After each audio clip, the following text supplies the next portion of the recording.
Last class পর্যন্ত আমরা হচ্ছে কি যেন পড়েছিলাম, if you guys remember?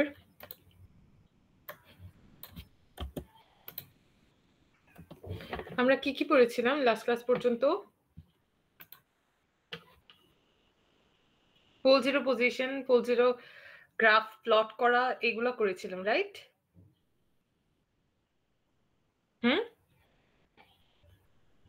তাই না? লাস্ট ক্লাস পর্যন্ত এটুকুই পড়া হয়েছিল। Yes, ma'am.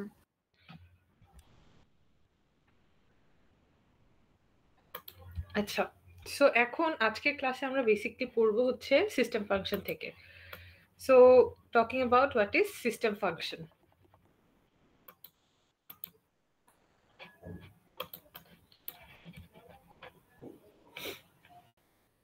নর্মালি আমাদের কনভলিউশনের ক্ষেত্রে আমরা পড়ে এসেছি কি, কনভলিউশনের ক্ষেত্রে পড়ে এসেছি যে আপনার y অফ n যদি আমরা বের করতে চাই, সাপোজ কোনো একটা সিস্টেম জানা আছে, যেই সিস্টেমের অ্যাক্সেস আমার কাছে নেই, কিংবা হচ্ছে ওই সিস্টেমের ইনপুট আউটপুট রিলেশনশিপ আমার কাছে জানা নেই, y ইকুয়াল টু xn এর টার্মে এটার যে আপনার ক্যারেক্টারিস্টিক, সিস্টেম ক্যারেক্টারিস্টিক্স বলি কিংবা হচ্ছে ইনপুট আউটপুট রিলেশনশিপ বলি, সেগুলো আমার কাছে জানা নেই।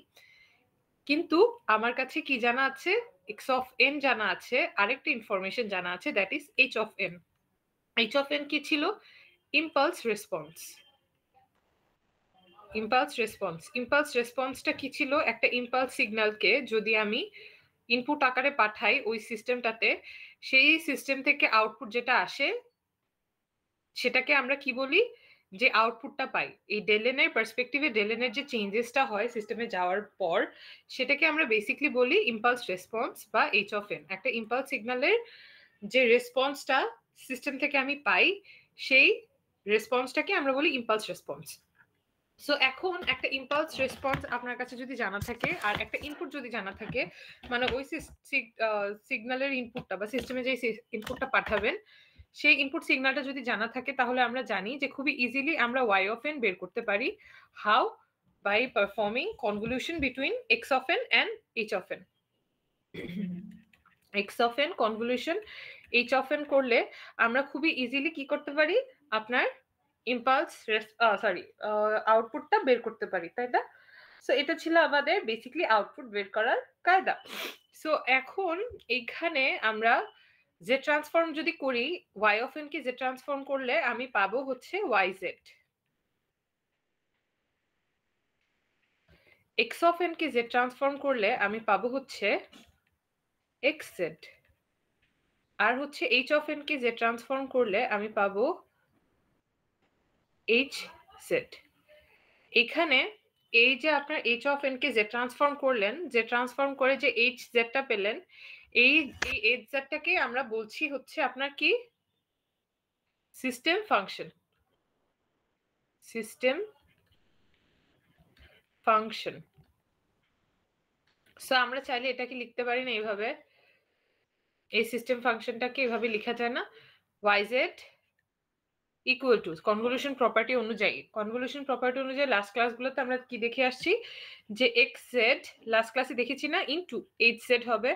কনভলিউশনটা যেটা থাকে সেটা যে ট্রান্সফরমেশনে এসে কি হয়ে যায়? মাল্টিপ্লিকেশন হয়ে যায়, রাইট? সো এই যে আমরা এখানে xz ইনটু hz করছি, করে আমরা কি পাচ্ছি? আমাদের আউটপুটটা যেটা আসে সিস্টেম থেকে, সেই আউটপুটের যে ট্রান্সফর্মড ভার্সনটা পাচ্ছি। সো এখন এখানে আপনার h অফ z টাকে আমরা বললাম হচ্ছে সিস্টেম ফাংশন, তাই না? এই সিস্টেম ফাংশনকে আমরা আরেকটা নামে ডাকতে পারি, that is called transfer function. এই ট্রান্সফার ফাংশন কিন্তু খুবই ইম্পর্টেন্ট একটা জিনিস about a system. Transfer function যদি জানা থাকে, আপনি সিস্টেমের ক্যারেক্টারিস্টিক্স এর ব্যাপারে খুবই ইজিলি সবকিছু বের করে ফেলতে পারবেন। যেমনটা আমাদের h অফ n এর ক্ষেত্রেও ছিল, h অফ n জানা থাকলে আপনি y অফ n খুবই ইজিলি বের করে ফেলতে পারবেন।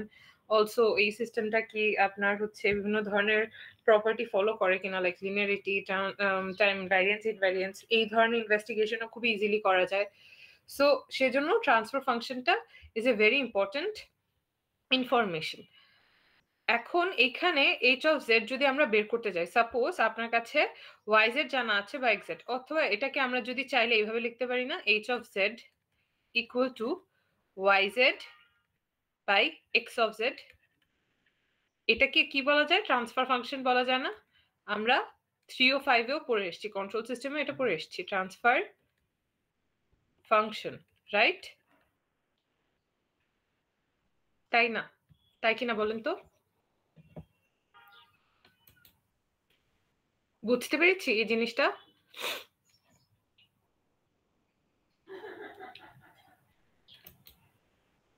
জি মিস, আউটপুট বাই ইনপুট। কেন স্টুডেন্ট জয়েন করছে?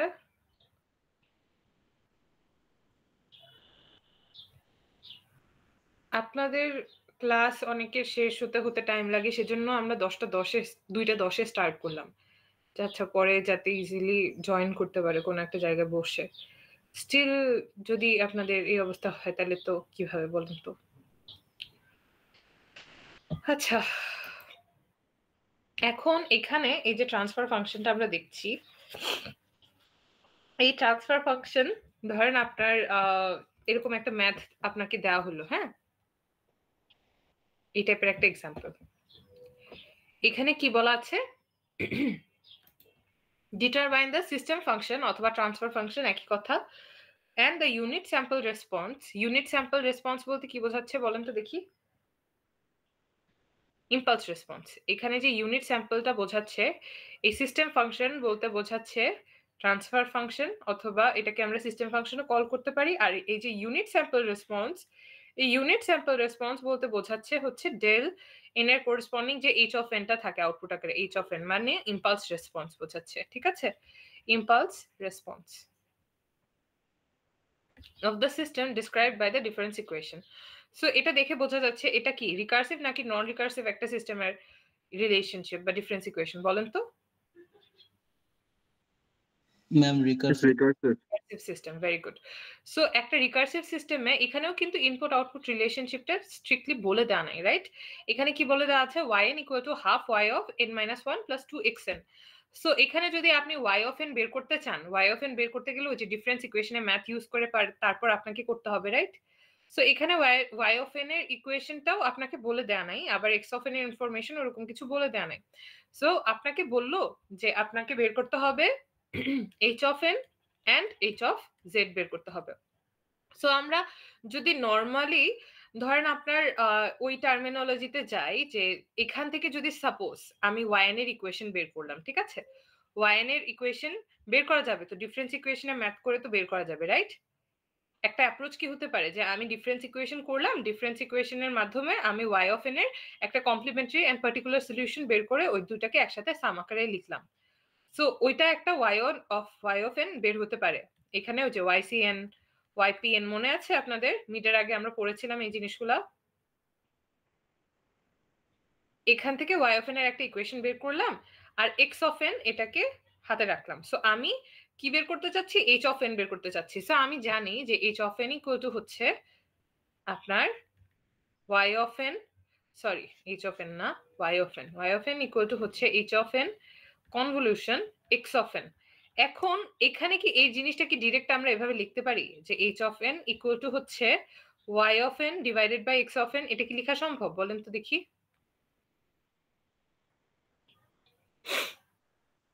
কনভলিউশনের পার্সপেক্টিভে এটা কি লেখা সম্ভব? না মিস, যে ট্রান্সফর্ম করে তারপরে করা যায়। এটা সম্ভব না, কারণ কনভলিউশন মানে নট মাল্টিপ্লিকেশন। মাল্টিপ্লিকেশনের ক্ষেত্রে আপনি ডিভিশনটা করতে পারবেন, বাট এটা তো মাল্টিপ্লাইড অবস্থায় নেই, এটা হচ্ছে কনভলিউশন অবস্থা আছে। সো এই অবস্থায় যদি আপনি হচ্ছে আপনার h অফ n টা বের করতে চান, what you have to do, you have to perform deconvolution of deconv of, এটাকে একটু মুছে দিই, deconv of y of n and x of n. So deconvolution তো আমরা শিখিনি এখনো পর্যন্ত, আর deconvolution is a very lengthy process as well, অনেক ডিফিকাল্ট একটা লেন্দি একটা প্রসেস। সো নর্মালি যদি আমরা h of n টা বের করতে চাই আমাদের কি করতে হবে, ডিকনভলিউশনের মাধ্যমে করতে হবে। হ্যাঁ, ডিকনভলিউশনের মাধ্যমে আমাদের হচ্ছে y of n এর যে ইকুয়েশনটা আসবে, x of n এর যে ইকুয়েশনটা আসবে, সেটার মাধ্যমে আমাদের হচ্ছে h of n টাকে বের করতে হবে। তারপর আপনি যদি h of n ধরেন আপনি বের করলেন, h of n জানা থাকলে সেই h of n K z transform করে hz টা বের করতে পারেন। এটা একটা ম্যাথমেটিক্যাল অ্যাপ্রোচ হতে পারে to find out the solution for the how to determine the system function and the sample response. এটার এই ম্যাথটা করার ক্ষেত্রে এটা একটা প্রসিডিউর হতে পারে, বাট আরেকটা প্রসিডিউর খুবই ইজি ওয়েতে আমরা করতে পারি, যেটা এখানে করে দেওয়া আছে। ডিকনভ যেটাতে করতে হবে না, ডিকনভ করা বলি বা ডিফারেন্স ইকুয়েশনের মাধ্যমে y of n এর ইকুয়েশন বের করা বলি, এগুলো খুবই লেন্দি না, আর হচ্ছে প্রথমত সময় সাপেক্ষ, দ্বিতীয়ত হচ্ছে এখানে অ্যাকিউরেসি, যেহেতু আপনার ডিফারেন্স ইকুয়েশনে আমরা দেখেছি যে 100% অ্যাকিউরেট আনসার আসে না, কাছাকাছি একটা আনসার আসে বাট নট এক্স্যাক্টলি অ্যাকিউরেট, কারণ এখানে আমরা অনেক কিছু অ্যাজিউম করে নেই। সো ওইটা একদম এক্স্যাক্টলি অ্যাকিউরেট একটা y of n বা h of n আসবে না। সো h of n টা যেটা সেটা হচ্ছে অরিজিনাল h of n এর কাছাকাছি আসবে, not the exact one. So to get the accuracy and also to find out the answer very easily, we can opt for the transformation option. মানে আমরা কি করব, এই যে ধরেন y of n টা যেটা আছে সেই y of n টাকে, আচ্ছা এই কোয়েশ্চেনটা আমি একটু লিখে নিই এখানে।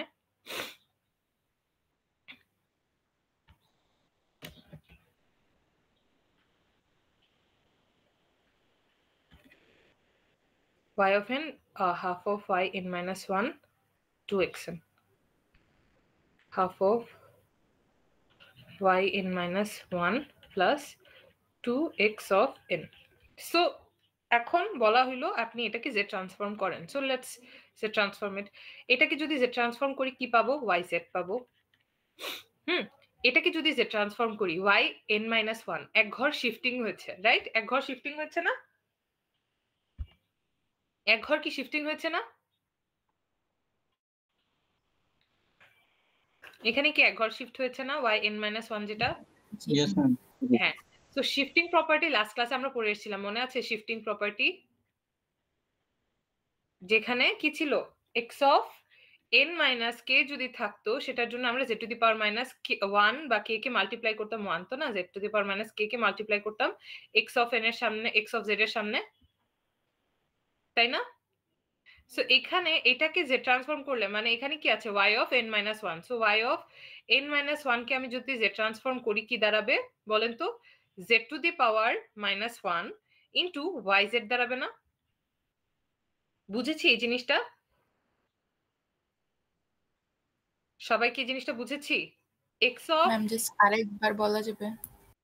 x of n minus k এটাকে z ট্রান্সফর্ম করলে আমরা পাই z to the power minus k। এই শিফটিং এর জন্য z to the power minus k সামনে মাল্টিপ্লাই হয়, যতবার শিফটিং হবে ততবার হচ্ছে z to the power minus k multiply হবে, আর x of z K, x of n কে আমরা z ট্রান্সফর্ম করলে পাই x of z। So x of z আর সাথে একটা z to the power minus k, এই শিফটিং প্রপার্টিটা আমরা লাস্ট ক্লাসে দেখে এসেছি। সো সেম ভাবে এখানে যদি আমি y n minus 1 কে করি, k এর ভ্যালু এখানে মাইনাস 1 তো না, শুধু 1 আর কি, এখানে k এর ভ্যালু 1 যদি থাকে তাহলে কি z to the power minus 1 হয়ে আসবে, আর কি এখানে x এর জায়গায় y আছে, দ্যাটস ওয়াই yz। বুঝতে পেরেছি জিনিসটা? জি ম্যাম। এই যে এখানে এভাবে হচ্ছে এই জিনিসটা আসবে, ঠিক আছে? সো সামনে যেহেতু একটা হাফ আছে, হাফ হাফের মতোই মাল্টিপ্লাই হবে, আর হচ্ছে আপনার এখানে y n minus 1 যেটা, সেটার যে ট্রান্সফরমেশন আমরা যেটা পাবো সেটা দাঁড়াবে হচ্ছে z to the power minus 1 into yz, ঠিক আছে? প্লাস 2 এর মতো দাঁড়াবে এখানে, আর হচ্ছে x of n কে যদি আমি z ট্রান্সফর্ম করি কি দাঁড়াবে বলেন তো, x of z। সো এখানে আমি এক কাজ করি, yz এর সবগুলো টার্মকে একসাথে নিয়ে আসি। হ্যাঁ, so yz minus half of z to the power minus 1 yz equal to 2xz। So এইখানে এই জিনিসটাকে এইভাবে লিখি, সাপোজ 2xz equal to, দাঁড়াচ্ছে কত, এখানে yz যদি কমন নেই, yz কমন নিলে দাঁড়াচ্ছে 1 minus half of z to the power minus 1, right? এটাই দাঁড়াচ্ছে না? তাই কিনা বলেন তো? এটাই দাঁড়াচ্ছে তো না yz কে কমন নিলে? ওমা, Yes, ma'am. আচ্ছা। সো এখানে 2 আছে আর এখানে হচ্ছে 1 by half of z to the power minus 1 আছে। সো এখানে আমি যদি ধরেন এখানে কি করলাম, yz এর মতো থাকলো, yz এর নিচে নিয়ে আসলাম হচ্ছে x of z, yz divided by, আচ্ছা yটা তো ক্যাপিটাল লেটার, স্মল লেটার চলে আসতেছে, ক্যাপিটাল, হ্যাঁ, yz divided by x of z, x of z। তাহলে এই পাশ বরাবর কি থাকবে বলেন তো? 2 এর নিচে চলে আসবে কি, এই যে এই টার্মটা 2 এর নিচে চলে আসবে 1 minus half of z to the power minus 1, right? So এই জিনিসটাকে আমরা কি লিখতে পারি চাইলে, এই হোল টার্মটাকে কি লেখা যায়, h Transfer of z function. লেখা যায় না? হ্যাঁ, ভেরি গুড, ট্রান্সফার ফাংশন অথবা h of z লেখা যায়। So h of z finally কি দাঁড়াচ্ছে, 2 divided by 1 minus half of z to the power minus 1, তাই না? এইভাবে আমরা খুবই ইজিলি ট্রান্সফার ফাংশনটা বের করে ফেললাম। তারপর এখান থেকে আমি যদি চাই কি করতে পারি, ইনভার্স করতে পারি না, ইনভার্স এর transformation by performing inverse z transformation h of n কি দাঁড়ায় দেখি। সাপোজ এখানে ROC বলে দেয়া আছে, ROC হচ্ছে z গ্রেটার দেন হাফ, ঠিক আছে? বলে দিয়েছি যে ROC হচ্ছে z গ্রেটার দেন হাফ, ওকে? এখানে ROC কি বলে দিয়েছিল? না, এখানে ROC বলে দেওয়া নাই। আচ্ছা, ধরে নিলাম যে ROC, আমি ধরেন পরীক্ষার হলে এটা বলে দেওয়া থাকবে, ROC সবসময় বলে দেওয়া থাকবে, হ্যাঁ? ROC যদি বলে দেওয়া থাকে z গ্রেটার দেন হাফ, সেক্ষেত্রে আমাদের কি দাঁড়াচ্ছে দেখি, ROC z greater than half. So z greater than half মানে কি বলেন তো? এখানে পোলের ভ্যালু কত, এখানে পোলের ভ্যালু কত আসতেছে? পোলের ভ্যালু কি হাফ আসবে না? পোলের ভ্যালু হাফ আসবে, z ইকুয়াল টু হাফ আসে, ঠিক আছে? সো আমাদের এখানে z গ্রেটার দেন হাফ মানে কি, এটা রাইট সাইডের সিগন্যাল নাকি লেফট সাইডের সিগন্যাল? প্রপার্টি গুলো পড়েছিলাম না আমাদের, মনে আছে প্রপার্টি? গ্রেটার দেন থাকলে ম্যাম ইয়ে হবে রাইট রাইট সাইডে। সাইডের সিগন্যাল, হ্যাঁ। সো গ্রেটার দেন যদি হয়, একটা কোশ্চেন কি করতে পারি, ওই z ইকুয়ালস টু হাফ ওই পার্টটা কেমনে বের করলেন? নরমালি ম্যাথে যেমনে বের করে? হ্যাঁ, নরমালি ম্যাথে আমরা পোল জিরোর লাস্ট ক্লাসে দেখলাম না কিভাবে বের করতে হয়, যেমন এখানে 2 বাই 1 হাফ z ইনভার্স 1, ওই তো z দিয়ে উপরে নিচে গুণ দিব, তারপরে নরমালি বের করে দিব। হ্যাঁ হ্যাঁ, z যদি মাল্টিপ্লাই করি এখানে কি দাঁড়াচ্ছে, হাফ। সো তারপর এখানে এটাকে কি লেখা যায়, z ইকুয়াল টু হাফ লেখা যায় পোলের ক্ষেত্রে, ঠিক আছে? এইভাবে আমরা হচ্ছে পোল ভ্যালু বের করতে পারি, নরমালি পোল ভ্যালু যেভাবে বের করি আর কি আমরা।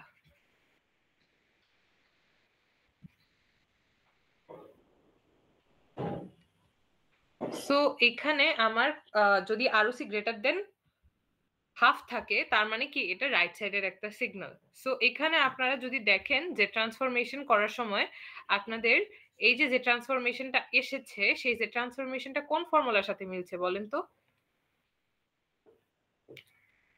2 by half of 1 minus half of z inverse 1, এটা কিসের সাথে মিলছে? এটা এটার সাথেও মিলছে, আবার এটার সাথেও মিলছে, রাইট? এই দুইটার সাথেই মিলছে, দুইটাতে কি একই জিনিসটা 1 by 1 minus a z to the power minus 1, 1 by 1 minus a z to the power minus 1। But এখানে একটা হচ্ছে রাইট সাইডের সিগন্যাল আর একটা হচ্ছে লেফট সাইডের সিগন্যাল। এখন দুইটার মধ্যে কোনটা আমি ইউজ করব, 3 নাম্বারটা ইউজ করব নাকি 5 নাম্বারটা ইউজ করব?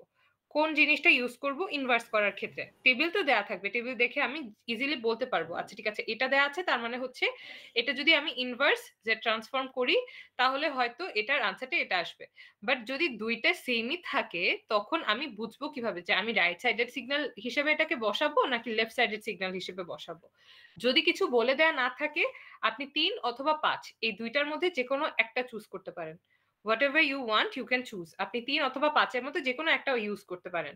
কিন্তু যদি বলে দেয়া থাকে যে ROC ভ্যালুটা কত হবে, ROC ভ্যালু যদি বলে দেয়া থাকে যে z গ্রেটার দেন a, এখানে ROC বলে দেয়া আছে যে z গ্রেটার দেন a, আমাদের ক্ষেত্রে এটা কি আসছে, আমাদের ক্ষেত্রে এক্সাম্পলে যেটা আমরা পেয়েছি 2/1 - 2 এর জায়গায় থাকলো z is greater than half.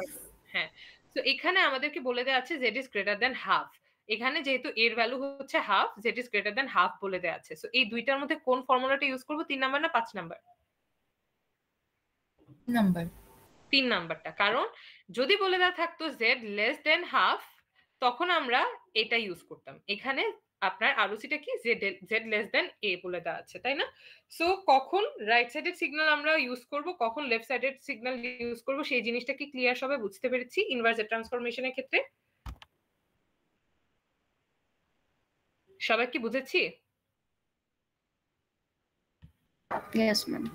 আচ্ছা, সো তাহলে এখানে আমি এই h অফ n টাকে খুবই ইজিলি বলা যায় যে এটা দাঁড়াবে 2, যদি আমি বাইরে রাখি 2 এর মতো রাখলাম, তো এখানে এটাকে 2 এর মতো রাখলে দাঁড়াচ্ছে হচ্ছে 2 × 1 minus half z to the power -1। So এটাকে ইজিলি এখান থেকে বলে ফেলা যায় যে এই যে টার্মটা, এই টার্মটা হচ্ছে এটার ইনভার্স z ট্রান্সফরমেশন দাঁড়াবে। এখানে এর ভ্যালু যেহেতু half of have to the power n, কত দাঁড়াবে un, a two the power n un এর ছিল না ফর্মুলা এটা, a two the power n un। So আমার এখানে আউটপুটটা কি আসবে তাহলে have to the power n un, 2 × have to the power n un। 2 কেন আমরা মাল্টিপ্লাই করলাম, এখানে 2 হচ্ছে মাল্টিপ্লাই আকারে ছিল, দ্যাটস ওয়াই 2 এখানে মাল্টিপ্লাই আকারে চলে আসবে। সবাই ক্লিয়ার? সবাই বুঝতে পেরেছি? এই হচ্ছে আমাদের কি ইম্পালস রেসপন্স অথবা ইউনিট স্যাম্পল রেসপন্স। এটাকে আমরা কোশ্চেনে ইম্পালস রেসপন্স আকারেও বলতে পারি, অথবা কি আকারে বলতে পারি, অথবা unit sample response. Unit sample response এটাকে কেন বলা হচ্ছে? ইম্পালস রেসপন্সে একটা মাত্র স্যাম্পল থাকে না, ডেল, এটা ডেল অফ n এর গ্রাফ না, যেখানে হচ্ছে n = 0 তে শুধু আমরা 1 ভ্যালু পাই, তাই না? সেজন্য এটাকে আমরা ইউনিট স্যাম্পল রেসপন্স বলছি। ওকে, সো আমরা খুবই ইজিলি h অফ z টাও বের করে ফেলতে পারলাম, দ্যাট মিন্স ট্রান্সফার ফাংশন অথবা সিস্টেম ফাংশনটাও বের করে ফেলতে পারলাম, আর সাথে সাথে h অফ n টাকেও বের করে ফেলতে পারলাম। সো পদ্ধতি 1 বেশি ইজিয়ার নাকি পদ্ধতি 2 বেশি ইজিয়ার বলেন তো? প্রথম পদ্ধতি যেখানে আমরা হচ্ছে ডিফারেন্স ইকুয়েশনের মাধ্যমে ফার্স্টে সলিউশন বের করলাম y অফ n এর, তারপরে হচ্ছে ডিকনভলিউশনের মাধ্যমে আমরা h অফ n কে বের করে তারপরে হচ্ছে z ট্রান্সফরমেশন করে h অফ z টাকে বের করেছি, ওইটা বেশি ইজিয়ার নাকি এখানে আমরা ইজিলি শুধু z transformation and inverse z transformation এই দুইটা টেকনিকের মাধ্যমে খুবই ইজিলি এই জিনিসটা করে ফেলতে পেরেছি, এটা বেশি ইজিয়ার? কোনটা বেশি ইজিয়ার বলেন তো? ম্যাম সেকেন্ডটা। সেকেন্ড অ্যাপ্রোচটা বেশি ইজিয়ার। সো এই টাইপের ম্যাথ যদি আসে এভাবে করার চেষ্টা করবেন, ঠিক আছে? ওকে দেন। সো তারপরে আমরা নেক্সট যে টপিকটা পড়বো সেটা হচ্ছে এখানে এই যে পোল জিরো ক্যান্সেলেশন, এই জিনিসটা পড়ি। হ্যাঁ, সো এই টপিকের উপরে এখন আরেকটা টপিক আমরা পড়বো, that is called pole zero cancellation.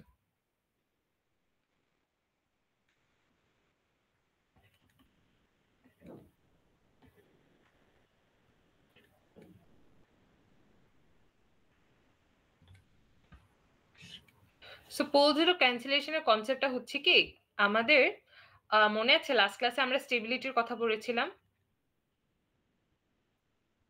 G ma'am. স্টেবিলিটিতে কি ছিল? পোল ভ্যালু যদি গ্রেটার দেন 1 হয়, পোলের ভ্যালু যদি কোনো একটা পোলের ভ্যালু যদি গ্রেটার দেন 1 হয়, তখন কি সিস্টেম আনস্টেবল হয়ে যায় না? আর হচ্ছে পোলের ভ্যালু যদি কি থাকে, লেস দেন 1 থাকে, সিস্টেম কি থাকে, স্টেবল থাকে। এটা পড়ে এসেছিলাম না, মনে আছে?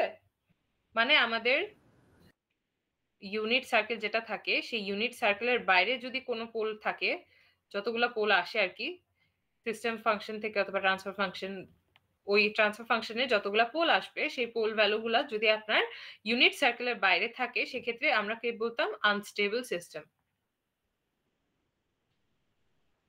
আর ভেতরে থাকলে তখন সেক্ষেত্রে আমরা বলতাম যে স্টেবল সিস্টেম। সো সাপোজ কোন একটা h অফ z এর ট্রান্সফার ফাংশন বলে দেওয়া আছে, যে ট্রান্সফার ফাংশনের বেসিসে সাপোজ এখানের এক্সাম্পল, যেমন এই এক্সাম্পলটার কথা চিন্তা করি। হ্যাঁ,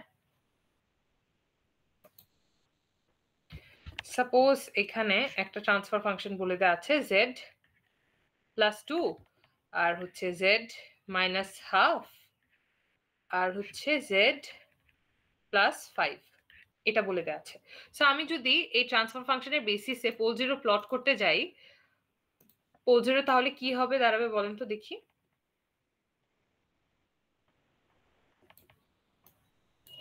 এখানে কয়টা পোল আছে, কয়টা জিরোজ আছে বলেন তো দেখি।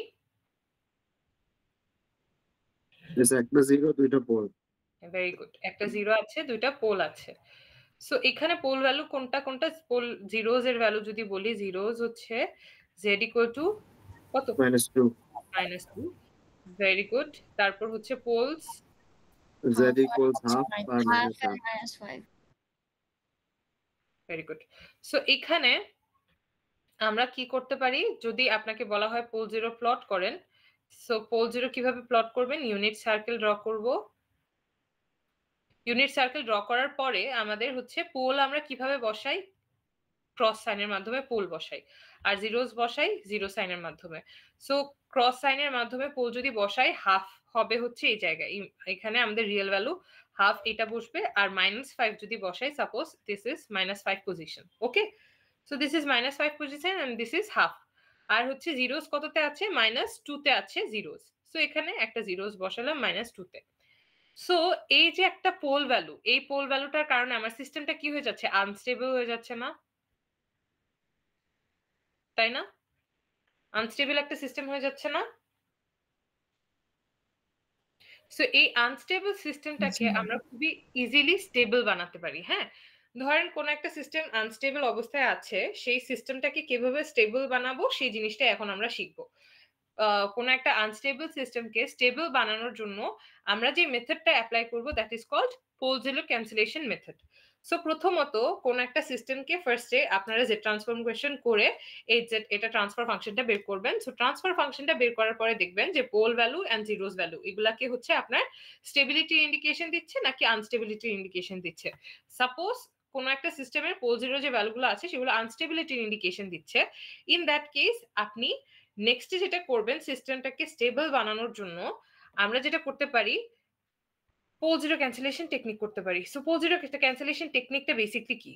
পোল নামেই বোঝা যাচ্ছে, পোল জিরো ক্যান্সেলেশন। আচ্ছা, পোল জিরো ক্যান্সেলেশন কই গেল?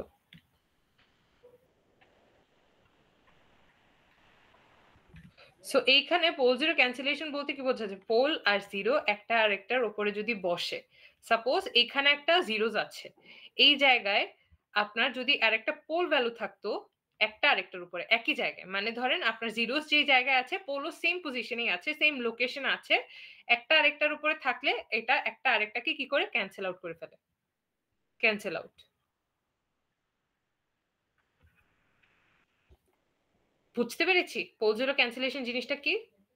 একটা পোল একটা জিরোস একটা একই জায়গায় যদি থাকে, পোল আর জিরোস যদি একই জায়গায় থাকে, একটা জায়গার উপরে থাকার কারণে একটা আরেকটাকে কি করে? ক্যান্সেল করে। এই জিনিসটা কিভাবে ক্যান্সেল আউট করে সাপোজ দেখি। এটা কি বেসিক্যালি উপরে নিচে সেম টার্ম চলে আসতেছে এজন্য ক্যান্সেল হয়ে যাচ্ছে এরকম কিছু? হ্যাঁ, ভেরি গুড, ওইটাই এক্স্যাক্টলি। যেমন হচ্ছে z+2 উপরে আছে, তারপর হচ্ছে z -হাফ নিচে আছে, আর হচ্ছে z+2 উপরে আছে। সো এখানে কি জিরোস ভ্যালু একটা -2 আসছে না, আর একটা কি আসছে? পোলস ভ্যালু একটা -2 আসছে, জিরোস ভ্যালু তো একটা -2 আসছে। সো এখানে যদি প্লট করি, ইউজুয়ালি এই জিনিসটা দেখে কি মনে হবে যে এখানে কি আছে? একটা আনস্টেবিলিটির ইন্ডিকেশন আছে। বাট আমি যদি এই দুইটা টার্মকে কেটে দিই, কাটাকাটি চলে যায় না? সো কাটাকাটি চলে গেলে উপরে কি থাকে? 1, আর নিচে কি থাকে? z-হাফ। তখন কি আপনার পোল ভ্যালু একটাই থাকছে, সেটা হচ্ছে হাফ, মানে হচ্ছে আমাদের ইউনিট সার্কেলের ভেতরে, তার মানে কি সিস্টেমটা স্টেবল হয়ে যাচ্ছে। সো যদি একই লোকেশনে আপনার একটা পোল একটা জিরোস থাকে, ইন দ্যাট কেস উপরে নিচে ট্রান্সফার ফাংশনে কাটাকাটি হয়ে যায়, দ্যাটস ওয়াই এটা একটা আরেকটাকে ক্যান্সেল আউট করে ফেলে। সো এখন এই ধরনের সিস্টেমে, যে ধরনের সিস্টেম আমরা একটু আগে এক্সাম্পল আকারে দেখলাম, যেমন হচ্ছে z+2, আরেকটা কি ছিল? z-হাফ, আরেকটা ছিল হচ্ছে z+5 ছিল, রাইট? সো এখানে এটাকে যদি আমি স্টেবল বানাতে চাই, আমি কি করব? ধরেন এটা একটা সিস্টেম, সেই সিস্টেমের ট্রান্সফার ফাংশন হচ্ছে hz। এটার সাথে আমি আরেকটা সিস্টেম কি করব, ক্যাসকেড করব। এটার সাথে আরেকটা সিস্টেম ক্যাসকেড করে দিব, যেটার নাম হচ্ছে এইচ প্রাইম জেড।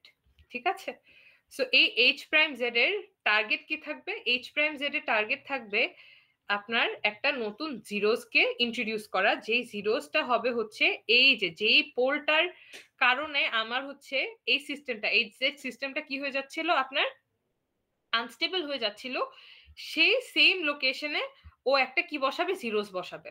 সো এটার যে ট্রান্সফার ফাংশনটা, সেই ট্রান্সফার ফাংশনটা হবে এরকম জেড প্লাস 5। ঠিক আছে, শুধু জেড প্লাস 5, নিচে কোনো পোলই থাকবে না, ও কি থাকবে, ওর শুধু একটা জিরোস থাকবে। সো এখন এই দুইটাকে যদি আমি ক্যাসকেড করি, ক্যাসকেড করার পরে আমি ফাইনাল যে ট্রান্সফার ফাংশন পাচ্ছি, সাপোজ এই যে এইচ অফ জেড, আর যদি ক্যাসকেডের অবস্থায় থাকে কি হয় বলেন তো, যে কোনো দুইটা সিস্টেম ক্যাসকেডের অবস্থায় থাকলে তার ট্রান্সফার ফাংশন অথবা কি গেইন মাল্টিপ্লাই হয়। Very good. সো মাল্টিপ্লাই হবে H Z into H prime Z, এই দুইটা মাল্টিপ্লাই যদি করি, ফাইনালি আমার ট্রান্সফার ফাংশনটা, ওভারঅল যে সিস্টেমটা, এই ক্যাসকেডেড হোল সিস্টেমটাকে আমি একটা ওভারঅল সিস্টেম বলতে পারি না, এই ওভারঅল সিস্টেমের transfer function suppose H double prime Z ধরলাম। ঠিক আছে, so H double prime Z কি দাঁড়াচ্ছে, Z plus 2 into Z plus 5, এই যে এটা যে ট্রান্সফার ফাংশনটা, এটা মাল্টিপ্লাই আকারে চলে আসবে, তারপর হচ্ছে Z minus half into Z plus 5। এখন এই জেড প্লাস 5 আর জেড প্লাস 5 কাটাকাটি চলে যায়, তখন কি থাকে, জেড প্লাস 2 থাকে আর হচ্ছে জেড মাইনাস হাফ থাকে। ক্লিয়ার, সবাই বুঝতে পেরেছি জিনিসটা?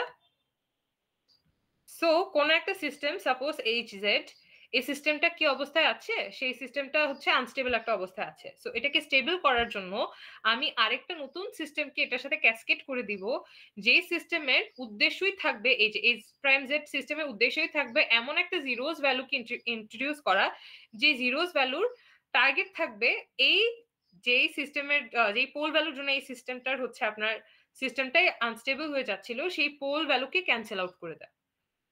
ক্লিয়ার, সবাই বুঝতে পেরেছি জিনিসটা?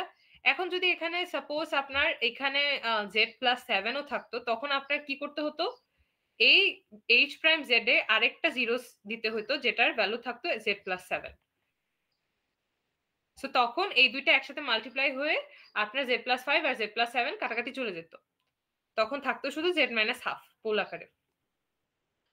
Yes, but transfer function তো চেঞ্জ হয়ে গেল, তাহলে সিস্টেমও চেঞ্জ হয়ে যাচ্ছে না? হ্যাঁ, ট্রান্সফার ফাংশন চেঞ্জ হয়ে যাওয়ার পরে সিস্টেমও চেঞ্জ হয়ে যাবে। তার সেম সিস্টেম, বলেন। তার কি সেম সিস্টেমে, মানে সেম সিস্টেম তো সেম থাকলো না? না, সিস্টেম সেম থাকবে না, সিস্টেমের ট্রান্সফার ফাংশন, আমার উদ্দেশ্য কি ট্রান্সফার ফাংশনটাকে তো চেঞ্জ করা, কারণ আগে ট্রান্সফার ফাংশনটা কি করছিল, সিস্টেমটাকে আনস্টেবল বানিয়ে দিচ্ছিল। সো নতুন ট্রান্সফার ফাংশনই তো বসাতে হবে, সেম ট্রান্সফার ফাংশনে তো আমি কাজ করতে পারবো না। ধরেন আপনি একটা এসকেলেটরে যে ট্রান্সফার ফাংশন আছে, সেই ট্রান্সফার ফাংশনে এখন এসকেলেটরটা আনস্টেবল অবস্থায় আছে, সো ওই সেম ট্রান্সফার ফাংশনকে আপনি নিয়ে কাজ করতে পারবেন? তা তো অবশ্যই না। সিস্টেমের ট্রান্সফার ফাংশনটা চেঞ্জ করতে হবে। সো চেঞ্জটা কিভাবে করব, চেঞ্জ করে স্টেবল একটা ট্রান্সফার ফাংশন আনবো কিভাবে, অ্যাজিউম করে না, আমি যেটা করব, স্টেবল বানানোর জন্য এই যে পোল জিরো ক্যান্সেলেশনের মেথডে যাব, যে যেই আমার এক্স্যাক্টলি যেই পোলগুলো ডিস্টারবেন্স ক্রিয়েট করছে, সেই পোলগুলোকে জাস্ট আমি ক্যান্সেল আউট করে দিব, তাহলেই আমার ট্রান্সফার ফাংশনটা কি হয়ে যাবে, স্টেবল হয়ে যাবে, তখন আমার সিস্টেম স্টেবল হয়ে যাবে। আমার টার্গেট হচ্ছে সিস্টেমটাকে স্টেবল বানানো, নট ট্রান্সফার ফাংশনটাকে সেম রাখা।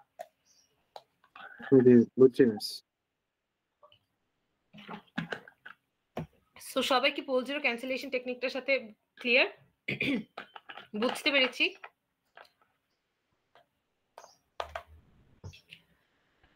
আচ্ছা, জি ম্যাডাম, বুঝতে পারছি।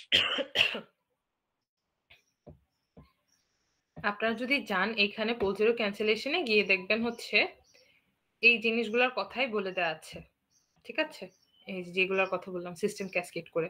সো এই রিলেটেড যদি ম্যাথ আসে বা কোয়েশ্চেন আসে, যে একটা ট্রান্সফার ফাংশন ধরেন আপনাকে বের করতে হলো, ধরেন এই টাইপের কোয়েশ্চেন কিভাবে আসতে পারে, এই টাইপের কোয়েশ্চেন আসতে পারে যেমনটা এর আগে আমরা ম্যাথ করলাম না, যে এখানে একটা রিকার্সিভ সিস্টেমের ডিফারেন্স ইকুয়েশন আপনাকে দেওয়া থাকবে, সেই ডিফারেন্স ইকুয়েশন থেকে তারপর আপনাকে বলা হলো যে এখান থেকে আপনি হচ্ছে এইচ অফ এন বের করবেন, এইচ অফ জেড বের করবেন। তারপরে দেখবেন যে যেই সিস্টেমটার কথা আমরা বলছি সেই সিস্টেমটা কি স্টেবল সিস্টেম নাকি unstable system. So stability determine করার জন্য পোল এন্ড জিরো বের করতে হবে। পোল ভ্যালু বের করে দেখবেন যে যদি সিস্টেম স্টেবল থাকে তাহলে তো আর কোনো কিছু চেঞ্জ করার দরকার নাই। আর যদি সিস্টেম না থাকে, সিস্টেম স্টেবল না থাকে, তাহলে হচ্ছে আপনার যেটা করতে হবে, আপনার pole zero cancellation technique use করার মাধ্যমে এই কাজটা করতে হবে। ক্লিয়ার? সবাই বুঝতে পেরেছি? সিস্টেমটাকে স্টেবল বানাতে হবে। সবাই কি বুঝেছি এই জিনিসটা?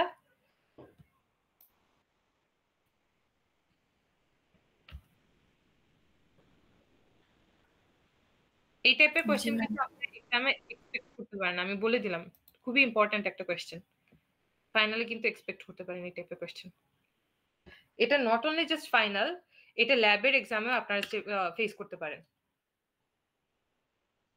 ওকে, ল্যাব এক্সামেও কিন্তু এই ধরনের কোয়েশ্চেন আপনারা ফেস করতে পারেন।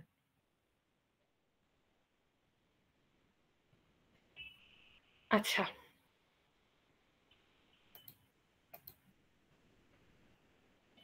এখন যেটা করব আমরা, এখন হচ্ছে নেক্সট টপিকে যাব, that is inverse set transformation.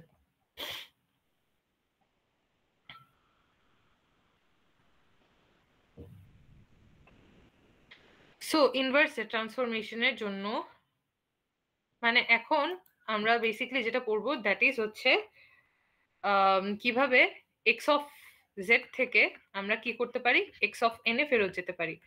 Inverse set transformation. Already আমরা ইনভার্স জেড ট্রান্সফরমেশন টুকিটাকি করে এসেছি না? বলেন তো। এই যে যেমন এইচ জেড থেকে এইচ এন বের করা, কিংবা হচ্ছে x of N A sequential যে ফরম্যাট থাকে সেখানে যে ট্রান্সফরমেশন থাকে সেখান থেকে হচ্ছে এক্স এন বের করা, সেই জিনিসগুলো আমরা ছোট ছোট কনভেনশনাল ওয়েতে যেগুলো করতে হয় সেগুলো আমরা করে এসেছি না? যেগুলো করা যাবে আর কি, মানে টেবিলের মাধ্যমে কিংবা হচ্ছে ন্যাচারালি কোন একটা লিমিটেড সিকোয়েন্সের জন্য যে ট্রান্সফরমেশন করা আছে সেটা দেখে ওইটার আপনার কি বলে ট্যাবুলার মেথডে অথবা হচ্ছে সিকোয়েন্সিয়াল মেথডে এক্স অফ এন এর ভ্যালুটা কি হবে সেই জিনিসটা বের করা, আমরা ইজিলি এগুলো বের করে এসেছি, তাই না? সো ইনভার্স জেড ট্রান্সফরমেশন তিন ভাবে করা যায়। একটা হচ্ছে কনভেনশনাল মেথড, যেটা আমরা করে আসছি।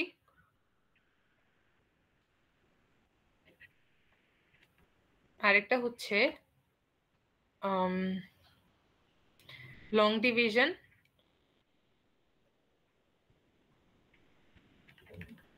অথবা পাওয়ার সিরিজ এক্সপেনশন। আরেকটা হচ্ছে আপনার কি পার্শিয়াল ফ্র্যাকশন। সো এই তিনটা উপায় আমরা কি করতে পারি, ইনভার্স সেট ট্রান্সফরমেশন করতে পারি। এই উপায়ের সাথে অলরেডি আমরা ইন্ট্রোডিউসড হয়ে এসেছি। তারপরে এখানে আরেকটা ফর্মুলা ছিল 1/2, যে মনে আছে আপনাদের ফর্মুলাটা, ইন্টিগ্রেশন মাইনাস ইনফিনিটি থেকে ইনফিনিটি পর্যন্ত। তারপরে হচ্ছে এখানে কিছু একটা ছিল এক্সেড সামথিং কিছু একটা ছিল, তাই না? মনে আছে এই ফর্মুলাটা? এই ফর্মুলার মাধ্যমেও ইনভার্স সেট ট্রান্সফরমেশন আপনি করতে পারেন যে কোনো একটা।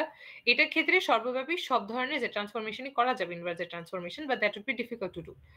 সো আরেকটা উপায় যেটা হচ্ছে সেটা হচ্ছে long division and power series expansion.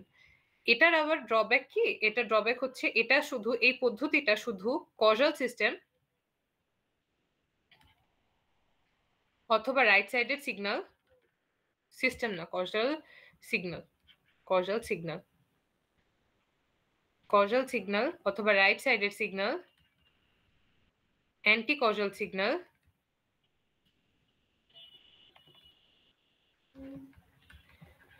Left সাইডের সিগন্যাল, এই দুইটার ক্ষেত্রেই করা যায় এই লং ডিভিশন অ্যাপ্রোচটা বা পাওয়ার সিরিজ এক্সপেনশন অ্যাপ্রোচটা। কিন্তু আরেকটা আমাদের সিগন্যালের ক্রাইটেরিয়া আছে না? শুধু কি আমাদের রাইট সাইডের সিগন্যাল থাকে কিংবা হচ্ছে লেফট সাইডের সিগন্যাল থাকে? বোথ সাইডের সিগন্যালও থাকে না আমাদের অনেক সময়? মাইনাস ইনফিনিটি থেকে ইনফিনিটি পর্যন্ত যার ব্যাপ্তি থাকে, যেটা হচ্ছে রাইট সাইডের সিগন্যাল প্লাস লেফট সাইডের সিগন্যাল করে হয়। সেটাকে আমরা কি বলি বলেন তো? নন কজাল সিগন্যাল, তাই না? সো নন কজাল সিগন্যাল যেটা, সেই নন কজালের ক্ষেত্রে এই লং ডিভিশন কিন্তু অ্যাপ্লিকেবল হবে না। এটা শুধু অ্যাপ্লিকেবল হবে কিসের জন্য? Causal signal and anti causal সিগন্যালের জন্য। সো সাপোজ আপনাকে এক্সেট এমন একটা সিগন্যালের একটা মিক্স সিগন্যাল, যেখানে হচ্ছে রাইট সাইডের সিগন্যালও আছে, লেফট সাইডের সিগন্যালও আছে, দুইটারই হচ্ছে যে ট্রান্সফরমেশন করে আপনাকে বলা হলো এটার ইনভার্স যে ট্রান্সফরমেশন করেন। সো ওইটার যে ইনভার্স ট্রান্সফরমেশন সেটা কিন্তু লং ডিভিশনের মাধ্যমে করা সম্ভব হবে না। লং ডিভিশনটা করলে এখন আমরা বুঝতে পারবো কেন করা সম্ভব হবে না। আর এখানে পার্শিয়াল ফ্র্যাকশনটা যেটা, সেই পার্শিয়াল ফ্র্যাকশনে আমাদের সুবিধাটা যেটা হবে, সেই সুবিধাটা হচ্ছে এই partial fraction causal, anti causal, non causal সবগুলোর ক্ষেত্রেই অ্যাপ্লিকেবল। ঠিক আছে, সবগুলোর ক্ষেত্রেই অ্যাপ্লিকেবল। পার্শিয়াল ফ্র্যাকশনটা causal, anti causal, non causal সবগুলা সিগন্যালের ক্ষেত্রে অ্যাপ্লিকেবল, নট অনলি জাস্ট হচ্ছে আপনার কজাল অথবা অ্যান্টি কজাল। সো কনভেনশনাল মেথডে আমরা দেখেছি, লং ডিভিশন মেথডটা এখন আমরা দেখব। সবাই কি সোফার এই জিনিসটা কি বুঝতে পেরেছি? লং ডিভিশন অথবা পাওয়ার সিরিজ এক্সপেনশন যে কোনো একটা নামে কিন্তু ডাকতে পারি, দুইটা নামে মনে রাখতে হবে, যাতে পরীক্ষার সময় যদি আমি ইনস্টিটিউট অফ লং ডিভিশন এটাকে আমি পাওয়ার সিরিজ এক্সপেনশন নামেও ডাকি, যাতে আপনারা বুঝতে পারেন। ঠিক আছে, সো এই লং ডিভিশন অথবা পাওয়ার সিরিজ এক্সপেনশনে শুধু আমরা কি করতে পারি, কজাল সিগন্যাল আর অ্যান্টি কজাল সিগন্যাল এই দুইটাকেই হচ্ছে কি করতে পারি, আপনার ইনভার্স ট্রান্সফরমেশন করতে পারি এই পদ্ধতিটা অ্যাপ্লাই করে। বাট পার্শিয়াল ফ্র্যাকশন পদ্ধতি অ্যাপ্লাই করে আমরা যে কোনো ধরনের সিগন্যালকে ইনভার্স জেড ট্রান্সফরমেশন করতে পারি। সেজন্য ওই যে যেমনটা আমাদের ইসের ক্ষেত্রে ছিল, ফুরিয়ারের ক্ষেত্রে ড্রব্যাক ছিল না, ফুরিয়ারের সব ধরনের সিগন্যালের ক্ষেত্রে করা যেত না, এনার্জি সিগন্যাল এন্ড পাওয়ার সিগন্যালের ক্ষেত্রে শুধু করা যেত, but not those type of signal, those are nor energy nor power signal, সেগুলোর ক্ষেত্রে আমরা ল্যাপ্লাস ইউজ করতাম। সো ল্যাপ্লাসে যেমন হচ্ছে সব ধরনের সিগন্যালের ক্ষেত্রে করা যেত, যেটারই কনভেনশন হচ্ছে জেড ট্রান্সফরমেশন। এখন এখানে আমরা প্রথমত করব হচ্ছে পাওয়ার সিরিজ এক্সপেনশন। হ্যাঁ, সো পাওয়ার সিরিজ এক্সপেনশন করার জন্য ধরেন এরকম একটা আপনাদেরকে এক্স এর ভ্যালু দিয়ে দেওয়া আছে। ঠিক আছে, আচ্ছা একটা সেকেন্ড একটু ওয়েট করেন।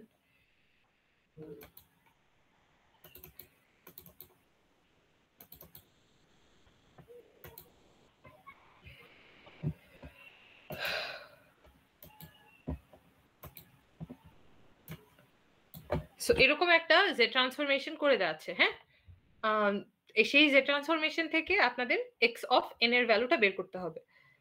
এটা হচ্ছে আপনার এক্স জেডটা।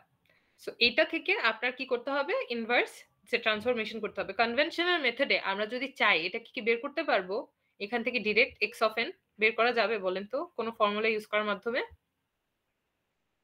ওই যে টু জেড যে ফর্মুলাটা সেটা ইউজ করার মাধ্যমে করা যাবে, বাট ওইটা ম্যাথমেটিক্যালি ক্যালকুলেট করতে কমপ্লিকেটেড হবে, ইন্টিগ্রেশন যেহেতু আছে। বাট এখানে আমরা নর্মালি চোখে দেখে যেটা করতে পারতাম, কিংবা হচ্ছে ফর্মুলা অ্যাপ্লাই করে যেটা করতাম, এখান থেকে ডিরেক্ট টেবিলটা ইউজ করে যেটা করতাম, সেই টেবিলের মধ্যে কি এটা আছে কোথাও? এই ধরনের কোনো এক্সাম্পল কি আমরা টেবিলে দেখতে পাচ্ছি সিগন্যালের? নাই কিন্তু, তাই না? আছে কি? না মিস নাই। হ্যাঁ, সো এই ধরনের এক্সাম্পল যদি আপনাদের না থাকে, সেক্ষেত্রে ইদার আপনার লং ডিভিশন ইউজ করতে হবে অথবা পার্শিয়াল ফ্র্যাকশন ইউজ করতে হবে। কিন্তু তার আগে দেখতে হবে যে সিগন্যালটা কি আপনার রাইট সাইডের সিগন্যাল নাকি লেফট সাইডের সিগন্যাল নাকি হচ্ছে বোথ সাইডের সিগন্যাল। সো এটা বুঝবো কিভাবে, রাইট সাইডের সিগন্যাল নাকি লেফট সাইডের সিগন্যাল নাকি বোথ সাইডের সিগন্যাল। সো এই ইনফরমেশনটা আপনি বুঝবেন, এক্সেটের ইনফরমেশন দেখে তো আপনার বোঝার কোনো উপায় নেই এটা কি কজাল, অ্যান্টি কজাল নাকি নন কজাল সিগন্যাল। এই ইনফরমেশনটা আপনি বুঝবেন আরওসি দেখে। কিভাবে বুঝবো? আরওসি দেখে। আরওসি দেখে এটা কি কজাল সিগন্যাল নাকি অ্যান্টি কজাল নাকি নন কজাল সিগন্যাল, নন কজাল গুলা দেখে বোঝা যাবে। সো এটা নন কজাল সিগন্যাল না, কিন্তু এটা এখানে এ একটা কেস বি একটা কেস বলে দেওয়া আছে, দুইটা এক্সাম্পল বলে দেওয়া আছে, দুইটা একসাথে না বলে দেওয়া আছে। আরওসি জেড গ্রেটার দেন 1 আর একটা কেস বলে দেওয়া আছে B number, when ROC z less than 0.5 do inverse z transformation. দুইটা কেসের জন্য ইনভার্স জেড ট্রান্সফরমেশন করতে বলা আছে। সো ফাইনাল আরওসি যদি বলে দেওয়া থাকে ROC z greater than 1, ROC z greater than 1 মানে কি, এটা কি সিগন্যাল, অ্যান্টি কজাল আর কজাল? রাইট সাইডে আর causal, causal signal. Very good, এটা কজাল সিগন্যাল। সো আরওসি যখন জেড গ্রেটার দেন সামথিং বলে দেওয়া থাকবে তখন বুঝবেন এটা হচ্ছে কজাল সিগন্যাল। আরওসি যখন জেড লেস দেন সামথিং কিছু একটা থাকবে, তখন বুঝবেন এটা অ্যান্টি কজাল সিগন্যাল। আর বোথ সাইডেড কিভাবে বুঝবেন? বোথ সাইডের ক্ষেত্রে দেখবেন আরওসিটা একটা রেঞ্জের মধ্যে থাকবে। সাপোজ 0.5 থেকে জেড এর ভ্যালু হচ্ছে 1 এর মাঝখানে, এরকম একটা রেঞ্জের মতো থাকবে। এই রেঞ্জের মতো যদি থাকে তখন বুঝবেন এটা বোথ সাইডের সিগন্যাল। মনে আছে আমাদের বোথ সাইডের সিগন্যালে একটা যখন হচ্ছে গ্রেটার দেন হতো, একটা লেস দেন হতো, তখন আমরা একটা এরিয়া পেতাম, কমন এরিয়া। এই কমন এরিয়াকে আমরা কি বলতাম, যে এটা হচ্ছে ফাইনাল আরওসি। সো ওইটা কিসের জন্য আসতো? ওই যে একটা গ্রেটার দেন আসতো, একটা লেস দেন আসতো, সেজন্য ওই টাইপের সিগন্যালের জন্য। এন্ড নন কজালেই তো একটা গ্রেটার দেন একটা লেস দেন আসবে, যেখানে রাইট সাইডের সিগন্যালও থাকবে, লেফট সাইডের সিগন্যালও থাকবে। তো তখন এরকম একটা রেঞ্জ টাইপের যদি আপনি পান, তখন বুঝবেন যে এটা হচ্ছে non causal signal, not anti causal, non causal signal. ঠিক আছে? যদি শুধু greater than causal, less than anti causal, আর রেঞ্জের মতো থাকলে নন কজাল। সো এই দুইটা কেসের মধ্যে আপনার বলে দেওয়া আছে একটা অ্যান্টি কজাল আর একটা কজাল সিগন্যাল। সো কজাল আর অ্যান্টি কজাল হলে যেটা আমরা বললাম যে লং ডিভিশন আমরা ইজিলি ইউজ করতে পারবো, but not in non causal signal.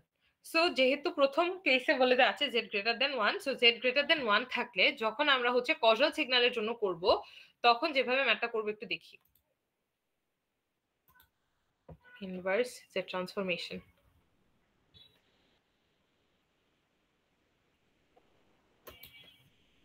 এই যে প্রথমটা যেটা ছিল আমাদের, প্রথমটা হচ্ছে এই যে আমরা ফর্মুলা পড়ে এসেছিলাম না, ইন্টিগ্রেশনের একটা ফর্মুলা, এই যে x of n 1/2 pi J, 2 pi J ছিল, 2 জে না, 2 পাই জে, এই ইন্টিগ্রেশন। সো এখন এই সিগন্যালটা যেটা আছে সেই সিগন্যালকে যদি আপনি ইন্টিগ্রেট করে করতে যান, that would be very difficult. But করা যাবে, করা যাবে যে না তা না, করা যাবে, বাট একটু কঠিন হবে। সো আমরা যেটা করব, আমরা হচ্ছে কি বলে লং ডিভিশনের মাধ্যমে করছি, তাই না? সো লং ডিভিশনে আমাদের যেটা করতে হয়, একটা জিনিস একটু খেয়াল রাখবেন। লং ডিভিশনে আমরা সবসময় যদি কজাল সিগন্যালের জন্য করি, কজাল সিগন্যালের জন্য আমরা লং ডিভিশন মানে কি করছি, ভাগ করছি। লং ডিভিশনে আমরা যেটা করব, আমরা হচ্ছে অ্যাজ ইট ইজ সিগন্যাল যেটা আছে না, সেই সিগন্যালকে অ্যাজ ইট ইজ রেখে এটাকে ভাগ করব, জাস্ট ভাগ করব, এটাকে সিম্পলি ভাগ করব। যেমন এখানে যদি আপনারা দেখেন, এখানে কি করে দেওয়া আছে বলেন তো? আচ্ছা এক্সাম্পলটা এইভাবে দেখি, 1/1 মাইনাস, এখানে লিখি 1/1.5 minus z inverse 1, 0.5 z inverse 2. 1/1 minus 1.5 z inverse 1 plus 0.5 z inverse 2. So এখানে লং ডিভিশনই করতে হবে। আমরা যখন ডিভিশন করি, ডিভিশন করার ক্ষেত্রে ছোটবেলা আমরা কিভাবে করতাম, 5/2 যখন থাকতো তখন কি করতাম বলেন তো? এইভাবে লিখতাম না, 2 5, তারপরে বের করতাম না 2 4, পরে 1 থাকতো, এভাবে করতাম না আমরা? মনে আছে ডিভিশনটা? এভাবে করতাম না? সো এখানেও আমরা সেম ভাবে করব। কজাল সিগন্যালের ক্ষেত্রে যখন কজাল সিগন্যাল থাকবে, কজাল সিগন্যালের ক্ষেত্রে ডিনোমিনেটরটা অ্যাজ ইট ইজ থাকবে। ডিনোমিনেটর ওই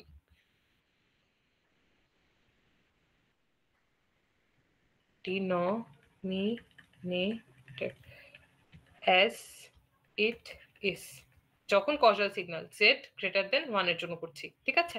সো তখন আমরা কি করব, এই যে 1 minus 1.5 z inverse 1 plus 0.5 z inverse 2, এটাকে আমরা ভাগ, এটা দিয়ে ভাগ করব 1 কে। এটা দিয়ে ভাগ করছি না 1 কে, বলেন তো?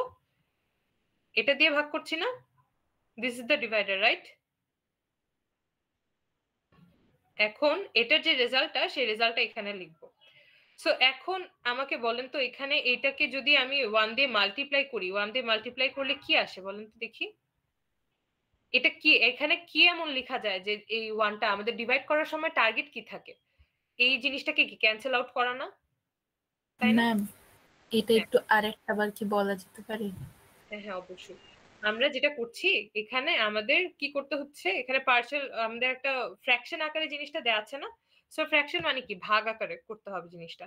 সো ভাগ আকারে যখন আমরা করছি জিনিসটাকে, আমাদেরকে ডিনোমিনেটর থেকে নিউমিনেটরকে কি ভাগ করতে হচ্ছে না? সবাই কি বুঝতে পারতেছি?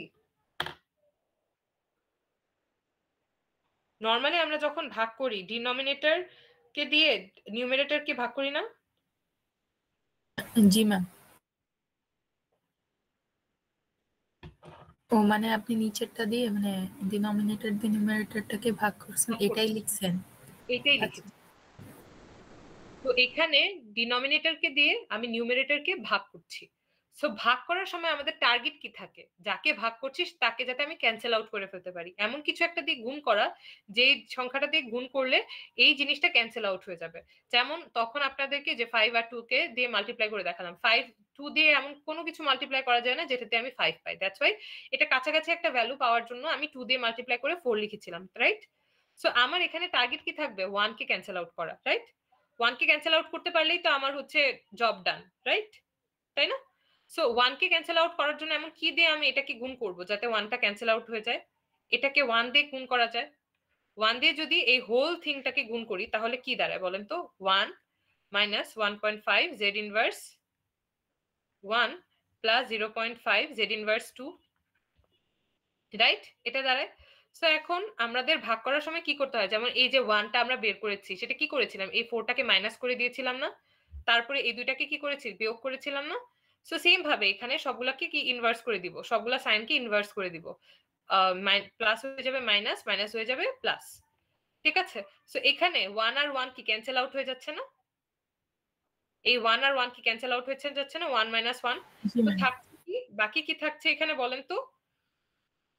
প্লাস 1.5 z inverse 1 আর মাইনাস 0.5 z inverse 2।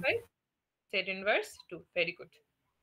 সো এখন এই যে আপনার 1.5 z inverse 1 আর 0.5 z inverse 2, এখন আমার টার্গেট থাকবে এই যে এই টার্মটাকে ক্যান্সেল আউট করে ফেলা, এই টার্মটাকে ক্যান্সেল আউট করে ফেলা। সো এই টার্মটাকে যদি আমি ক্যান্সেল আউট করতে চাই তাহলে আমার কি দিয়ে মাল্টিপ্লাই করলে 1 কে কি দিয়ে মাল্টিপ্লাই করলে আমার 1.5 z inverse 1 ক্যান্সেল আউট হয়ে যাবে বলেন তো? 1.5 z inverse। Very good. So আমি যদি এটাকে পজিটিভ কি দিয়ে, নেগেটিভ না কিন্তু, positive z inverse 1.5 z inverse 1 দিয়ে যদি মাল্টিপ্লাই করি তাহলে হচ্ছে কি ফার্স্ট টার্মটা এটার সাথে মাল্টিপ্লাই করলে এখানে নিচে একটা 1.5 z ইনভার্স 1 চলে আসবে, তার মানে কি একটা একটাকে ক্যান্সেল আউট করে ফেলতে পারবে। সো এখানে আমি কি করছি? 1.5 z ইনভার্স 1 দিয়ে মাল্টিপ্লাই করছি। সো যেটা দিয়ে আমি মাল্টিপ্লাই করছি সেটাকে কিন্তু উপরে লিখছি। সো এখানে প্লাস 1.5 z ইনভার্স 1 লিখলাম। সো নিচে এখানে কি আসবে? এখানে প্রতিটাকে আমি 1.5 z ইনভার্স 1 দিয়ে মাল্টিপ্লাই করব। কত দাঁড়াচ্ছে? এটাকে যদি z ইনভার্স 1.5 z ইনভার্স 1 দিয়ে মাল্টিপ্লাই করি 1.5 z ইনভার্স 1, পরেরটাকে যদি করি কত দাঁড়াবে? 1.5 ইনটু 1.5 কত দাঁড়ায়? 9/2 বা কত? 9/2 করলে কত আসে? Plus 2.25। 2.25। সবাই একটু ক্যালকুলেটর হাতে রাখবেন, হ্যাঁ, ক্যালকুলেটর হাতে রাখবেন। সো এখানে আসবে কত? প্লাসে মাইনাসে মাইনাস চলে আসবে, 2.5 z ইনভার্স 2 চলে আসবে। তারপর এই যে 0.5 কে z ইনভার্স 2 দিয়ে, মানে 1.5 ইনটু 0.5 z ইনভার্স 2 কত আসে এখানে? প্লাস 1.5 ইনটু 0.5 কত আসে?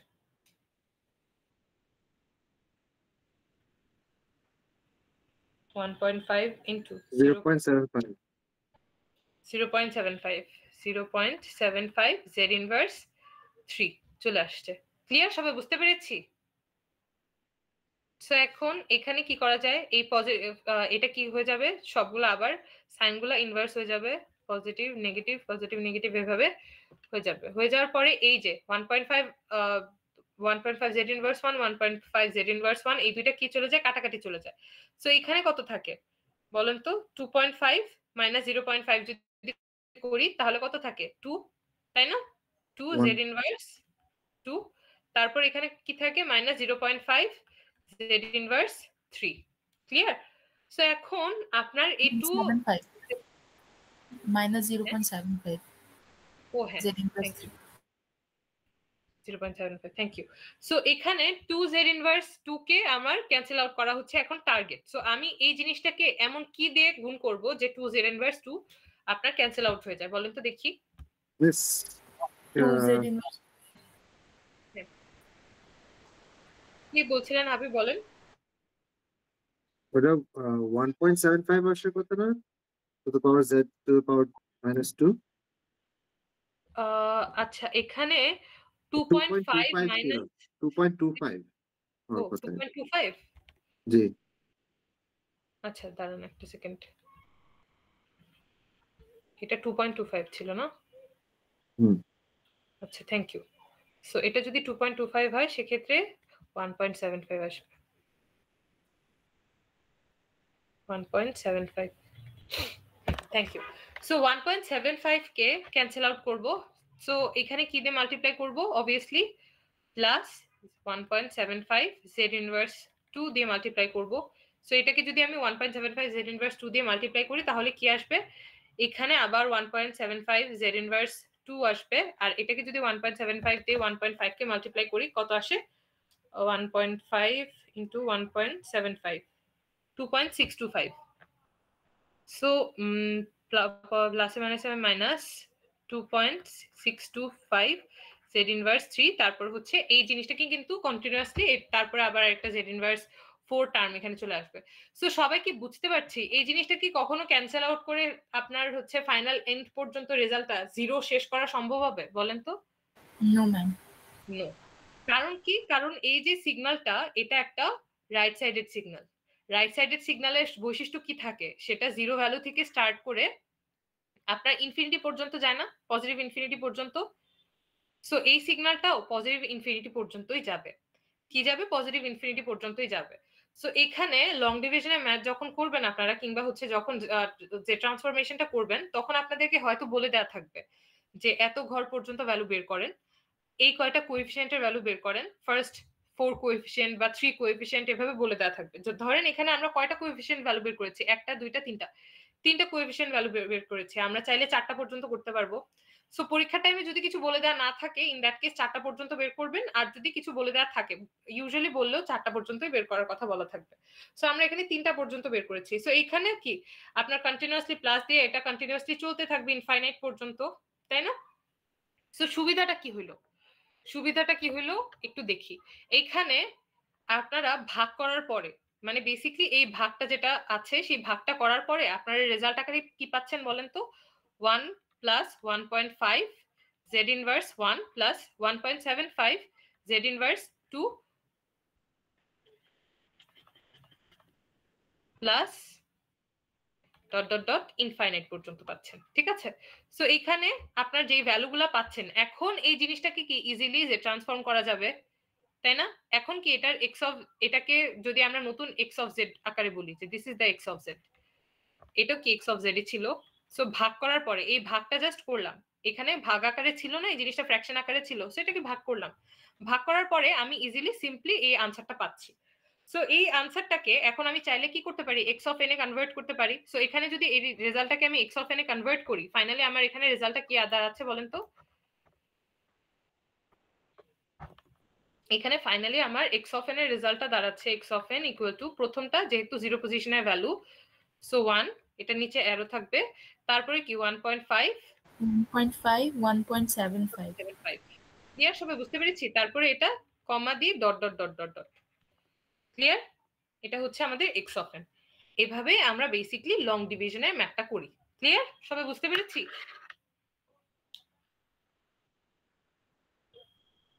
সোফার ক্লিয়ার সবাই? জি ম্যাম। আচ্ছা,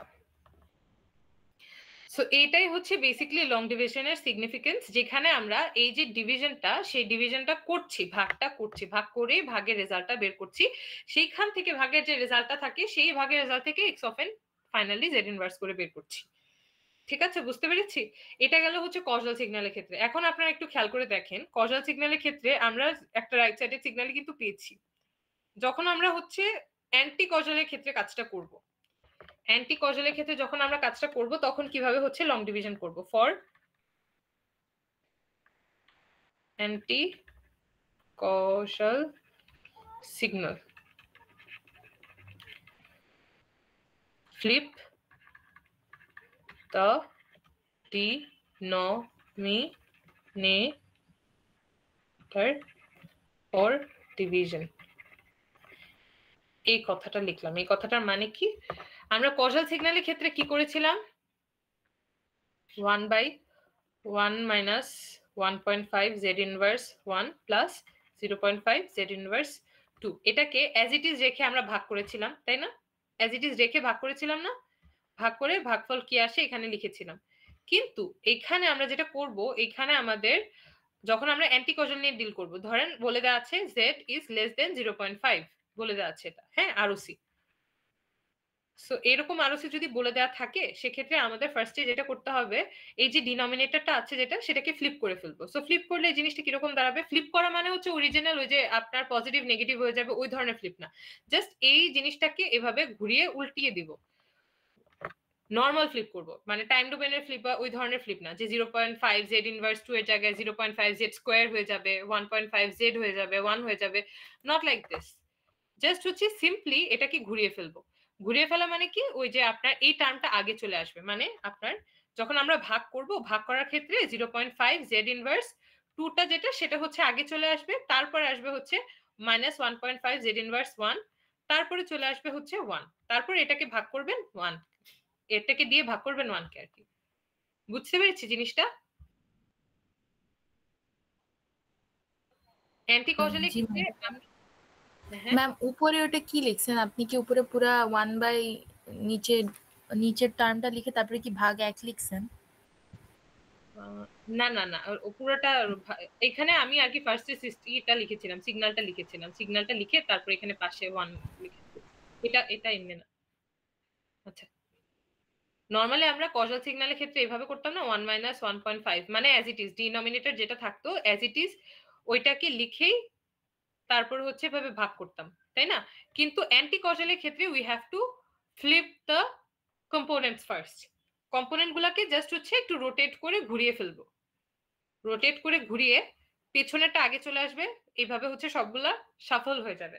ঠিক আছে, শাফল বলবো না ঠিক, মানে এই হোল থিংটাকে রোটেট করে ফেলবো 180 ডিগ্রি ডিনোমিনেটরটাকে। ক্লিয়ার? সবাই বুঝতে পেরেছি? Or rotate 180 degree. ঠিক আছে, যদি 180 ডিগ্রি রোটেট করি তাহলে কি আসবে, এই জিনিসটা আগে চলে আসবে, তারপর এটা, পরে এটা। সো তারপর হচ্ছে ভাগ করবেন। ভাগ করার ক্ষেত্রে এই জিনিসটাকে ক্যান্সেল আউট করতে হবে, 1 কে ক্যান্সেল আউট করতে হবে। সো 1 কে যদি আমি ক্যান্সেল আউট করতে চাই, 1 কে কি এমন দিয়ে ক্যান্সেল আউট করা যায়, 0.5 কে কি এমন দিয়ে গুণ করা যায় যে আপনার এখানে একটা 1 চলে আসে, বলেন তো? 0.5 মানে কি হাফ না? হ্যাঁ, ভেরি গুড। 2 দিয়ে মাল্টিপ্লাই করলে, সো আমি যদি এটাকে 2 দিয়ে মাল্টিপ্লাই করি, 2 দিয়ে শুধু নাকি 2z স্কয়ার দিয়ে করতে হবে? এটা হচ্ছে z ইনভার্স 2। সো আমার, বা এটাকে আপনি বলতে পারেন যে 2 হাফ অফ 2z স্কয়ার আছে। সো এখানে আমি আনতে চাচ্ছি হচ্ছে 1, উপরে কি দিয়ে গুণ করব? 2z স্কয়ার দিয়ে গুণ করব, তাই না? 2z স্কয়ার আর 2z স্কয়ার তখন কাটাকাটি চলে যাবে। সো এখানে আমার কি করতে হবে, 2z স্কয়ার দিয়ে মাল্টিপ্লাই করতে হবে।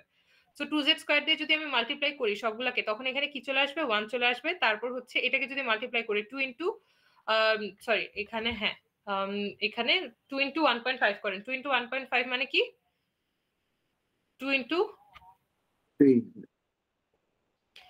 সো কত দাঁড়াচ্ছে, 3/2 ডিভাইডেড, এখানে কত হচ্ছে 1, সরি 3 z স্কয়ার, আর এখানে হচ্ছে -1, কত চলে আসে তাহলে, z 1 পাওয়ার 1 অথবা 3z, রাইট? তারপরে আসছে হচ্ছে প্লাস 2z স্কয়ার। বুঝতে পেরেছি জিনিসটা? তারপর হচ্ছে এই সবগুলা জিনিসকে কি করব, উল্টিয়ে মাইনাস করে দিব। তো এখানে চলে আসবে হচ্ছে -3z, আর মাইনাস তো না, +3z, আর এখানে কি চলে আসবে, -2z স্কয়ার।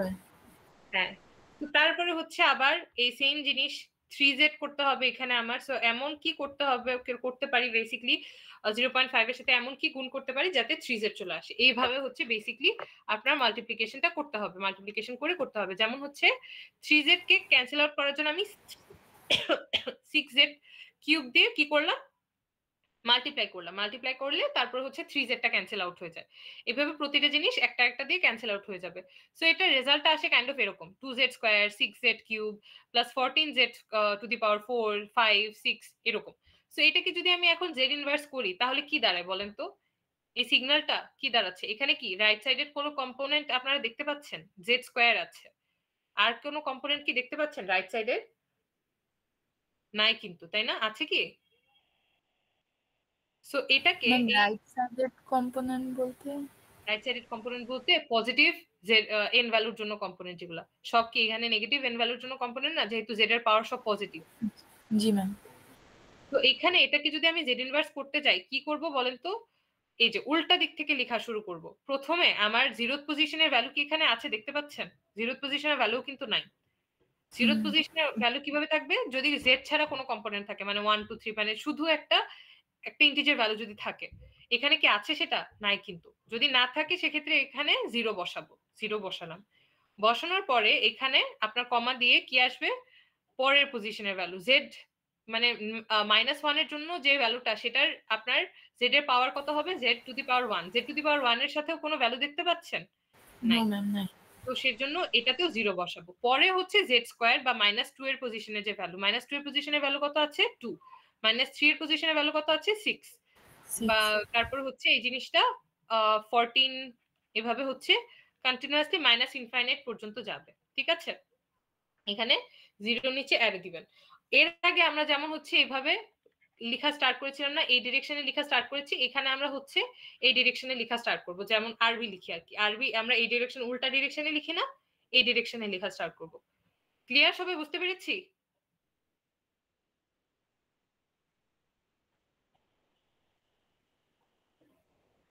বুঝেছি? সবাই কি বুঝেছি? কনফিউশন আছে? কোশ্চেন বা কনফিউশন থাকলে প্লিজ আস্ক করবেন। উল্টা ডিরেকশনে কেন লিখলাম? কারণ দিস ইজ লেফট সাইডের সিগন্যাল। লেফট সাইডের সিগন্যালটা কি হয় বলেন তো? 0 থেকে -ইনফিনিটি পর্যন্ত যায় না, উল্টা দিকে যাবে না, -ইনফিনিটি পর্যন্ত যাবে, রাইট? সো সেজন্য আমরা এটা উল্টা সাইডে লিখলাম। একটা জিনিস দেখলেন, যেভাবে আমি ভাগ করি না কেন, আমার ইদার রাইট সাইডের সিগন্যালে আসছে অথবা লেফট সাইডের সিগন্যাল, কোনোভাবে আমার নন কজাল সিগন্যাল অথবা বোথ সাইডের সিগন্যাল আসার কিন্তু কোনোভাবেই চান্স নাই। আমি যেভাবে ভাগ করি না কেন, কোনোভাবে বোথ সাইডের সিগন্যাল আসার চান্স নেই। সেজন্য লং ডিভিশনে কখনো নন কজাল সিগন্যাল পাওয়া যায় না লং ডিভিশন অ্যাপ্লাই করে। নন কজাল যেহেতু পাওয়া যায় না, সেজন্য নন কজাল সিগন্যালের ক্ষেত্রে আমরা লং ডিভিশন অ্যাপ্লাইও করি না। বুঝতে পেরেছি? ইদার আপনার সিগন্যালটা লেফট সাইডেড হয় অথবা রাইট সাইডেড হয়। এবার বুঝেছি কেন নন কজাল সিগন্যালের জন্য আমরা লং ডিভিশন অ্যাপ্লাই করি না। ম্যাম এটা যে আরেকবার বলা যাবে কেন করি না? কারণ আপনি একবার হচ্ছে ডিনোমিনেটরকে অ্যাজ ইট ইজ রেখে ভাগ করেছেন, আরেকবার হচ্ছে উল্টে 180 ডিগ্রি রোটেট করে ভাগ করেছেন। তো যেভাবে আপনি ভাগ করেন, ইদার রাইট সাইডের সিগন্যালই পাচ্ছেন অথবা লেফট সাইডের সিগন্যালই পাচ্ছেন, বাট নট বোথ সাইডের সিগন্যাল, যেখানে হচ্ছে পজিটিভ কম্পোনেন্টও থাকবে, নেগেটিভ কম্পোনেন্টও, মানে পজিটিভ ইন্ডেক্সের কম্পোনেন্টও থাকবে, নেগেটিভ ইন্ডেক্সের কম্পোনেন্টও থাকবে। এই টাইপের সিগন্যাল আমরা কিন্তু পাইনি। তো পেয়েছি কি দুইটা এক্সাম্পল যে করলাম, আর পাওয়া সম্ভব না। এটা পাওয়া সম্ভব না, এটা কোনোভাবে আপনারা ম্যাথ কয়েকটা করলেই বুঝতে পারবেন যে এটা কোনোভাবে পাওয়া সম্ভব না। সেজন্য লং ডিভিশনের জন্য আমরা কি করি না, আমরা হচ্ছে নন কজাল সিগন্যালের জন্য আমরা লং ডিভিশন কখনোই অ্যাপ্লাই করি না, আমরা হচ্ছে পার্শিয়াল ফ্র্যাকশন অ্যাপ্লাই করি। সো নেক্সট ক্লাসে আমরা পার্শিয়াল ফ্র্যাকশনটা দেখবো। আজকের ক্লাসে মনে হয় না পার্শিয়াল ফ্র্যাকশন দেখাটা পসিবল হবে, যেহেতু class at the end of the moment আছে। সো ফার কি সবাই ক্লিয়ার হয়েছে? বুঝতে পেরেছি? জি ম্যাম। লং ডিভিশন অ্যাপ্লাই করতে পারবো না? ইজি না? জি ম্যাম। আচ্ছা ঠিক আছে, যদি পারি তাহলে তো খুবই ভালো কথা। ওকে দেন, আজকে অ্যাটেন্ডেন্স 23 জন আসছে, 23 জনের মধ্যে তো 2 জন আমি, মানে 21 জন। So let's not take the attendance as everyone is not present. Most of the students are not present today. So let's take attendance on the next class. Everyone will get attendance for today's class. Okay? আজকের জন্য সবাই attendance পেয়ে যাবে. So thank you so much for joining, guys. Assalamu alaikum, miss. Walaikum assalam. If you have any question, you can stay and you can ask.